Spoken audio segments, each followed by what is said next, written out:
শেষ পর্যন্ত নিজের মাকে মেনে নিয়ে ক্ষমা চাইল ওম। সম্পূর্ণ জানতে ভিডিওটিতে একটি লাইক করে প্রথম থেকেই দেখতে থাকো। গল্পের শুরুতেই দেখা যায় ওম দাদুর সাথে কথা বলতে থাকে। দাদু ওমকে পুরো ঘটনাটা খুলে বলে, আর এটাও বলে চাইলে মল্লার মানে শিব অনেক কিছু করতে পারত, কিন্তু ও কিন্তু কোনো দাবি দাওয়া করেনি। ও মাকে নিয়ে ভালো ছিল। এমনকি ও আমাকে এটা বুঝিয়ে দিয়েছিল যে ওর সম্পত্তির কাছে আমার সম্পত্তি কোনোভাবেই যায় না। ও নাম যশ খ্যাতি সবটাই অর্জন করেছিল। আর নাতিবাবু, তুমি কি করেছো? তোমাকে তো আমি সর্বস্ব দিয়েছিলাম, কিন্তু পেরেছো ঠিকঠাকভাবে নিজেকে প্রুভ করতে পারোনি। এখনও সময় আছে। মাকে অবিশ্বাস করো না, মাকে ভালোবাসো। ভুলে যাও আগের সমস্ত দিনগুলো। এখন যেই দিনগুলো তুমি পেতে চলেছ সেগুলোকে আঁকড়ে ধরো।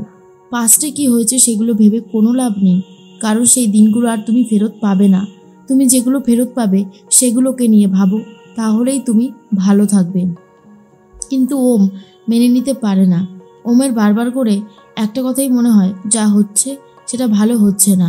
তখন দাদু বলে, জানো তো, বসুদা সেদিনকার বারবার বাড়িতে ঢুকতে চেয়েছিল, আমি ওকে বাড়িতে ঢুকতে দেইনি। তারপর ও চলে গেছিল। তারপর যখন শুনি যে গাড়িটা অ্যাক্সিডেন্ট করে, আমার তো লজ্জায় ঘৃণা অপমানে নিজেকে শেষ করে দিতে ইচ্ছে করছিল। বাসুদেব তখন আমার সাথে ছিল। এরপর থেকেই আমি ওই দিনটাতেই ওদের জন্য শ্রাদ্ধের অনুষ্ঠান করতাম, বাৎসরিক করতাম। কিন্তু তারপর যখন নাথ বৌমা মানে শ্রাবণ আমাকে বলল ওরা মারা যায়নি, ওরা বেঁচে আছে, বিশ্বাস করো কী প্রকারের যে শান্তি আমি পেয়েছিলাম তোমাকে বলে বোঝাতে পারবো না। কারণ যে অপরাধ বোধে আমি ভুগছিলাম সেটা একেবারেই শেষ হয়ে গেছিল।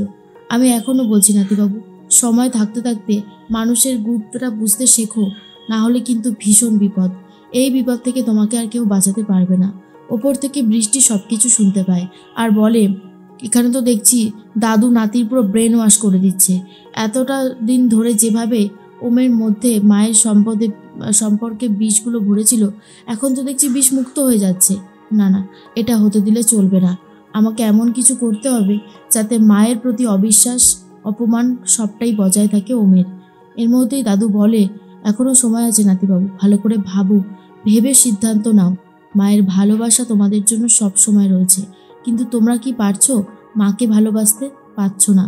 তাই বলছি এখনও সময় আছে। এর মধ্যেই বৃষ্টি ফোন করেছে অভিকে। অভি তো ছদ্মবেশ নিয়েছিল সাধুর, আর বলল বৃষ্টিদি, এতক্ষণে নিশ্চয়ই ওই মহিলা ওই বাড়ি ছেড়ে বেরিয়ে গেছে, আর আমাদের প্ল্যানও সফল হয়েছে। কি তাই তো? বৃষ্টি বলে, মোটেও না, পুরোটাই ভুল, কিছুই হয়নি। শ্রাবণ জোর করে ওই মহিলাকে এই বাড়িতেই রেখে দিয়েছে। অভি তখন বলে, কি বলছো? শ্রাবণ বার করে দেয়নি ওই মহিলাকে? বৃষ্টি তখন বলে, না, ওরা এই বাড়িতেই রয়েছে। তাই জন্যই বলছি আমাদের অন্য কোনো একটা প্ল্যান করতে হবে। অভি তখন বলে, ঠিকই বলেছ, এইভাবে মনে হচ্ছে চিড়ে ভিজবে না। তাই বলছি শোনো, আমি আজকে রোহিণীর ওপর হামলা করব। আর একবার যদি হামলা করতে পারি তাহলে এটা প্রুভ হয়ে যাবে যে আমার কথাই সত্যি। আমি কোনো ভণ্ড সাধু না। এই মহিলা মানে বসুদা বাড়িতে থাকলে রোহিণীর বিপদ অনিবার্য, বুঝতে পারলে? বৃষ্টি বলে, তাহলে তো খুব ভালোই হবে। আজকে রাতে আসছো তো? অভি তখন বলে, হ্যাঁ, আমি আজ রাতেই যাচ্ছি, পুরো গেমটা আজ রাতেই হবে। বৃষ্টি বলে, ঠিক আছে, আমি ব্যবস্থা করে রাখবো। আজ রাতে দুজন শেষ হবে।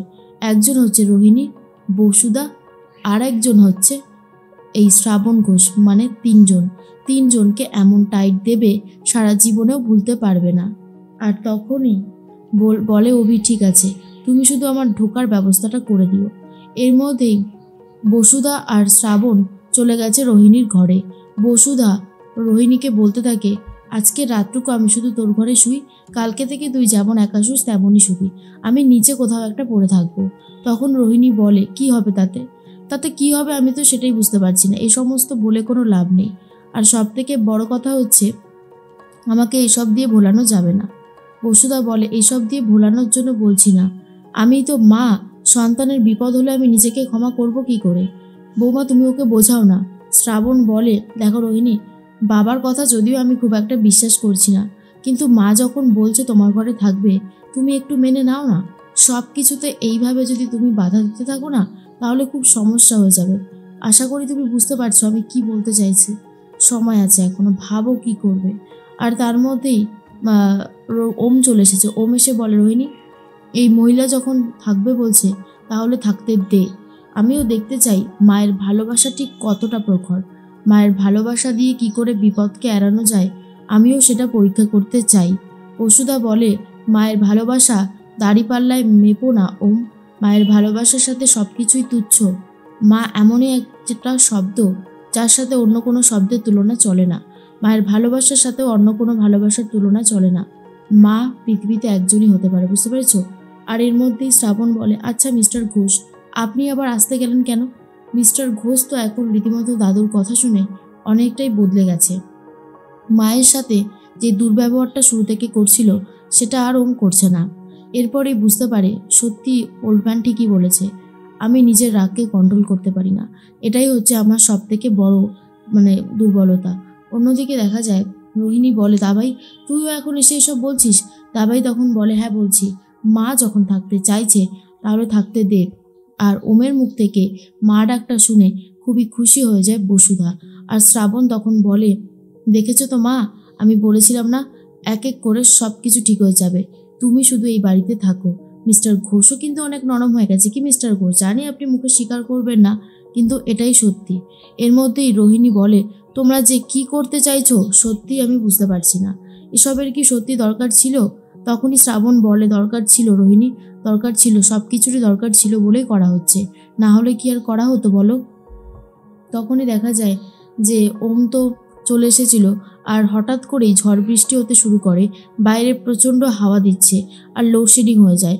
এসব দেখার পর রোহিণীর হালকা করে ভয় লাগতে থাকে। আর তখন শ্রাবণ বলে, আমি এক কাজ করি, লাইটটা গিয়ে নিয়ে আসি। আর তখন বসুধা বলে, আমিও আসছি শ্রাবণ। এরপর ওমও ঘর থেকে বেরিয়ে যায়। আর তার মধ্যেই তখনই বৃষ্টি বলে, মাসিমা এই নিন, এই লাঠিটা রাখুন, জম আসলে জমকেও আচ্ছা করে ধোলাই দেবেন। এরপর লাইট নিয়ে চলে যাচ্ছে রোহিণীর ঘরের দিকে। আর এরপর শ্রাবণকে আটকে দেয় বৃষ্টি আর বলে, কিরে শ্রাবণ, ভয় লাগছে? আজকে রোহিণীর শেষ দিন কি না? শ্রাবণ তখন বলে, এখন তো আমার মনে হচ্ছে এই সমস্ত কলকাঠি তুই নাড়ছিস, কারণ তোকে তো খুব একটা ভরসা আর বিশ্বাস করা যায় না, সেজন্যই বলছিলাম আর কি। তখনই বৃষ্টি বলে, হ্যাঁ আমার দিকে তো তুই দোষারোপ করবি, আগে প্রমাণ কর, প্রমাণ ছাড়া তো কিছুই সম্ভব না, তাই না? আর শোন শ্রাবণ, এখন শাশুড়ি মাকে পেয়ে যেন হাতির পাঁচ পা দেখছিস, তাই না রে? শ্রাবণ বলে, আমি তিন্নিকে বোর্ডিং স্কুলে পাঠিয়ে দেবো, আর তারপর দেখি তুই কি করে আমাকে জব্দ করিস। শোন দিদি, টিকলির সাথে থেকে থেকে তোর মাথাটাও খারাপ হয়ে গেছে, আমি তিন্নির মাথা খারাপ হতে দেবো না, আমিও ওদের মাসি হই, বুঝেছিস? মনে মনে বৃষ্টি বলতে থাকে, তুই বাঁচবি, তারপর তো তিন্নিকে বোর্ডিং স্কুলে পাঠাবি। আজ রাতের যে তোর জীবনের শেষ রাত শ্রাবণ, সেটা তুই ভুলে যাস না। আর অন্যদিকে বসুধা যখনই ঘরে যায় তখনই রোহিণী বসুধাকে জড়িয়ে ধরে। বসুধা বুঝতে পারে রোহিণী ভয় পাচ্ছে। বসুধাও রয়েছে আর বলে, দেখি এবার কে আসে তোকে মারতে, আমি আছি, কেউ তোর কোনো ক্ষতি করতে পারবে না।